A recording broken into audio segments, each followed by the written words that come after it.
এতিয়া মুখ্যমন্ত্ৰী পৰিয়ালৰ মাজুলীত মাতৃৰ প্ৰসংগ এটা উত্থাপন হৈছে। গোটেই প্ৰসংগটো এতিয়া মুখ্যমন্ত্ৰীৰ পত্নীৰ পূৰ্বপুৰুষ মাজুলীৰে আছিল বুলি স্থানীয় বিধায়কেও কালি গোটেই মন্তব্যটো কৰিছে। চবতছে ডাঙৰ কথাটো হৈছে যে এঘৰ মানুহত ইমান হোৱাইট মনি ক'ৰ পৰা ওলাইছে? এঘৰ মানুহত ইমান হোৱাইট মনি ওলাই গোটেই অসমখন কিনিব পৰা হৈ গৈছে।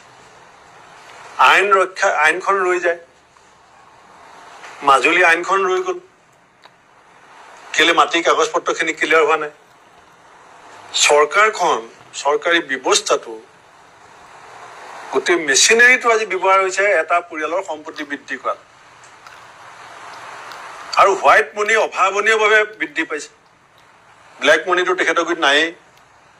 তেখেতে ব্লেক মনি চাগিলে দেখাও নাই, চিনিও নাপায়। ব্লেক মনি আমাৰবিলাকৰ ঘৰতে আছে। গতিকে ইমান হোৱাইট মনি গঢ়াৰ যিটো টেকনিক, সেইটো যদি অসমৰ বাকীসকল মহিলাকো দিব পাৰিলেহেঁতেন বৰ ভাল আছিলে। অসমৰ অন্যান্য যিসকল মহিলাই বকাই আছে ইলেক্ট্ৰিচিটি বিল দিব নোৱাৰাৰ কাৰণে, ল'ৰা ছোৱালী এডমিশ্যন ফিজ দিব নোৱাৰাৰ কাৰণে, বয় বস্তুৰ দাম বৃদ্ধি হোৱাৰ কাৰণে, চাহ শ্ৰমিকৰ মাত্ৰ 50 টকা এটা হোৱাইট মনি বৃদ্ধি নাপায়। আৰু বেলেগে বিঘাই পুৰাই হোৱাইট মনি ব্যৱহাৰ কৰিব পাৰে।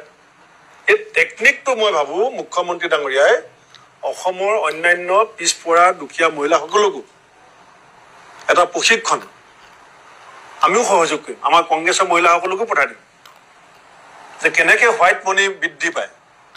এটা জ্ঞান দিবৰ কাৰণে তেখেতে এটা প্ৰশিক্ষণ শিবিৰ আয়োজন কৰক।